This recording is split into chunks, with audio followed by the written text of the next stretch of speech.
Chauhan advocate.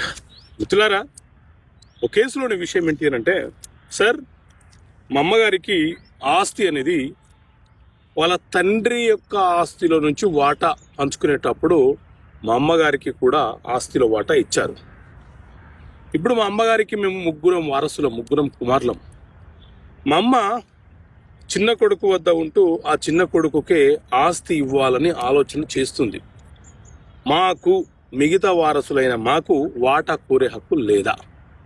So మిత్రులారా, సాధారణంగా మన హిందూ వారసత్వపు చట్టం 1956 ప్రకారంగా మహిళలకు ఆస్తి ఏ రూపంలో వస్తుందో దానిని బట్టి ఆ ఆస్తి వాళ్ళ యొక్క సొంత ఆస్తిగా పిలువబడుతుంది. ఉదాహరణకు, ఒక మహిళ బిఫోర్ మ్యారేజ్ ఆమె ఉద్యోగం చేసి సంపాదించుకుంటే ఆమె అది సొంత ఆస్తి. లేదా ఆమెకు మ్యారేజ్ అయిన సందర్భంలో ఎవరైనా ఆమెకు గిఫ్ట్గా ఇస్తే అది ఆమె సొంత ఆస్తి.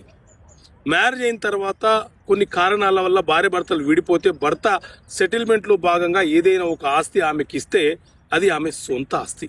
అలాగే తల్లిదండ్రులు పసుపు కుంకుమ కింద ఒక మహిళకి ఏదైనా ఆస్తి ఇస్తే అది ఆమె సొంత ఆస్తి.